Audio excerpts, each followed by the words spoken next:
అదే RTV app వార్తల్ని క్షణాల్లో చదివే అవకాశం ఉంటుంది. ఒక న్యూస్ పేపర్, ఒక టెలివిజన్ ఛానల్ మీ చేతుల్లో ఎప్పుడూ ఉంటాయి. 22వ తారీఖున కాశ్మీర్లోని పహల్గాంలో అమాయకమైనటువంటి పర్యాటకుల మీద పాశవికంగా మారణకాండ చేసినటువంటి సంఘటన విషయంలో దేశవ్యాప్తంగా కూడా ఈ పాకిస్తాన్ ప్రేరేపిత ఉగ్రవాదులు ఇక్కడ అమాయకమైనటువంటి 26 మందిని పొట్టన పెట్టుకోవడం జరిగింది.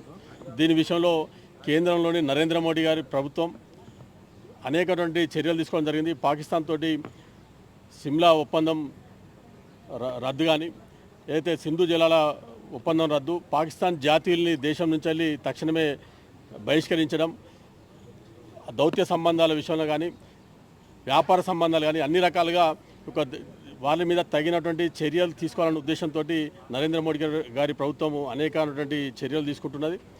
దీనిలో భాగంగా దేశవ్యాప్తంగా కూడా అనేక మంది ఏవైతే పాకిస్తాన్ జాతీయులు ఎవరైతే ఉన్నారో వారిని దేశం నుంచి తక్షణమే బహిష్కరించడం జరిగింది. వాళ్ళ యొక్క గడువు కూడా ముగిసిన సందర్భంగా ఈ యొక్క కరీంనగర్ జిల్లాలో కూడా ఎవరైనా పాకిస్తాన్ జాతీయులు ఉంటే విచారణ జరిపి వారిని అందరూ కూడా వెంటనే వారి మీద చర్య తీసుకోవాలన్నటువంటి ఉద్దేశంతో ఇవాళ పార్టీ పిలుపు మేరకు స్థానిక జిల్లా కలెక్టర్ గారికి, జిల్లా మేజిస్ట్రేట్ గారికి వినతి పత్రం సమర్పించడం జరిగింది. ఈ జిల్లాలో ఉన్నటువంటి పాకిస్తాన్ జాతీయులు ఎవరైనా అక్రమంగా ఈ జిల్లాలో ఉంటే వెంటనే విచారణ జరిపించి కఠినటువంటి చర్యలు తీసుకోవాలని చెప్పి ఈ సందర్భంగా మేము డిమాండ్ చేయడం జరిగింది.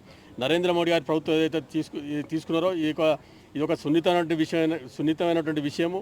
ఇవి ఏదైతే పాకిస్తాన్ సంబంధించి అక్రమంగా ఇవాళ అనేక రాష్ట్రాల్లో బయటపడుతున్నది. మన యొక్క తెలంగాణ రాష్ట్రంలో కూడా గతంలో కూడా మన కరీంనగర్ జిల్లాలో ముఖ్యంగా ఇక్కడ ఉగ్రవాద సంఘటనలు జరిగినటువంటి సందర్భం ఉన్నది. ఇక్కడ బస్టాండ్లో బాంబు పేలు కావచ్చు, చుప్పాండ్లో బ్యాంకు దోపిడీ కావచ్చు, ఆజంగోరి లాంటి ఉగ్రవాదుల్ని ఇక్కడ మన జగిత్యాల్లోనే ఎన్కౌంటర్ కూడా చేయడం జరిగింది. ఆ రకంగా కరీంనగర్ జిల్లాలో కూడా ఈ స్లీపర్ సెల్స్ కానీ పాకిస్తాన్కి సంబంధించినటువంటి జాతీయులు కానీ ఉండే అవకాశం ఉంటుంది. కాబట్టి సమగ్రమైనటువంటి విచారణ జరపాల్సిందిగా ఈ యొక్క కలెక్టర్ గారిని విజ్ఞప్తి చేయడం జరిగింది. మరిన్ని వీడియోస్ కోసం ఛానల్ ని సబ్స్క్రైబ్ చేయండి. లేటెస్ట్ అప్డేట్స్ కోసం వాట్సాప్ ఛానల్ ని ఫాలో చేయండి.